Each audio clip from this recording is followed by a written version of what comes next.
कौन सा ऐसा इंसान है जो घर से एक्टिवा या गाड़ी इसलिए लेकर निकलता है कि उसका एक्सीडेंट हो जाए? कौन अपनी मौत को दावत देना चाहता है? बहुत लोग कहेंगे कि बहुत लोग इतनी तेज चलाते हैं कि एक्सीडेंट हो जाए, तो जो सही चला रहा है उसकी क्या गलती है? बहुत से ऐसे लोग होते हैं जो बहुत ही कम स्पीड में चला रहे होते हैं, फिर भी उनका एक्सीडेंट हो जाता है। क्यों? क्या कोई खुद अपनी मौत को दावत देता है कि मेरा एक्सीडेंट हो जाए, मेरे हाथ पैर टूट जाए, मैं अपाहिज हो जाऊं, मेरी जिंदगी बर्बाद हो जाए? कौन इंसान चाहता है कि मेरी जिंदगी बर्बाद हो जाए? पर फिर भी लोगों की जिंदगी बर्बाद होती है। लोगों के जीवन में बहुत बुरा समय आ जाता है। किसी के जीवन में ऐसा समय भी आ जाता है कि घर में कमाने वाला ही चला जाता है। तो इसमें किसका हाथ है?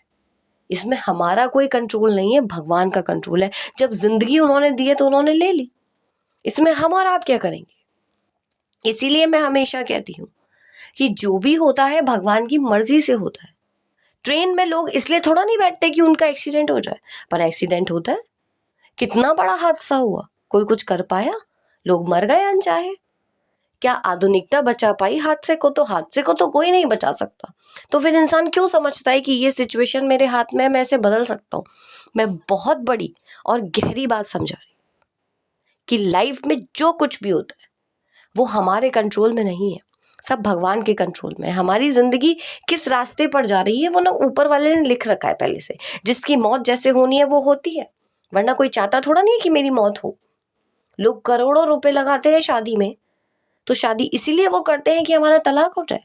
जो करोड़ों रुपए लगाए हमने अपनी शादी में, इतने लोगों को बुलाया, अब उनके सामने हमारी बेइज्जती हो, पर वो होता है, लोगों के तलाक हो जाते हैं। क्यों? ये समय और हालात और जो भगवान ने लिख रखा है, जो भगवान की मर्जी है। क्योंकि हर बुराई के पीछे कुछ ना कुछ अच्छाई छिपी हुई है।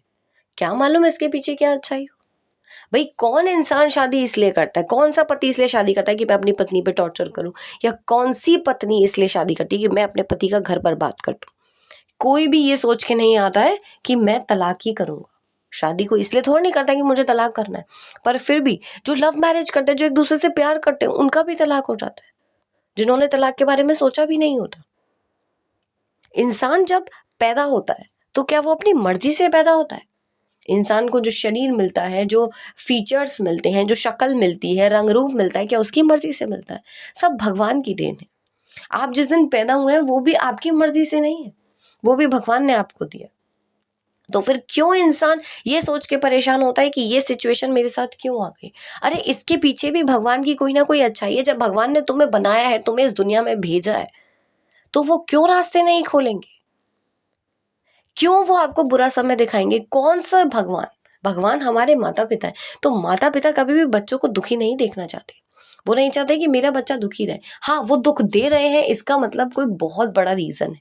क्योंकि भगवान ने अगर जिंदगी दी है, खाने के लिए पेट दिया है, भूख दी है, तो वो खाने के लिए खाना भी देंगे, सब कुछ देंगे। सब्र तो करो।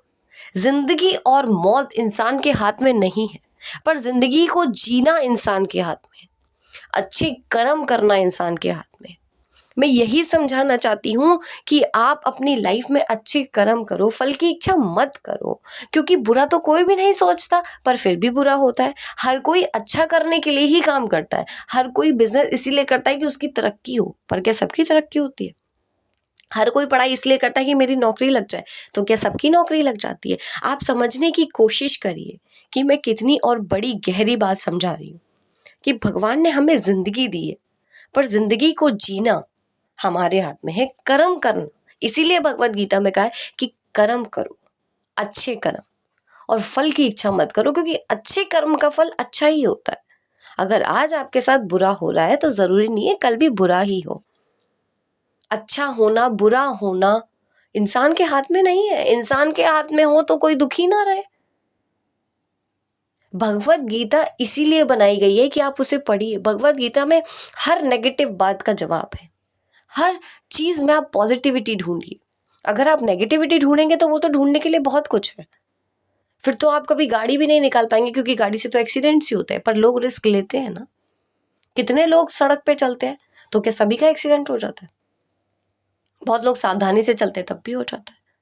आप समझने की कोशिश करिए कि कर्म करना आपके हाथ में है। ये सोचना कि मेरे जीवन में ये परिस्थिति क्यों आ गई, ये आपके हाथ में नहीं है। आप कुछ भी नहीं है।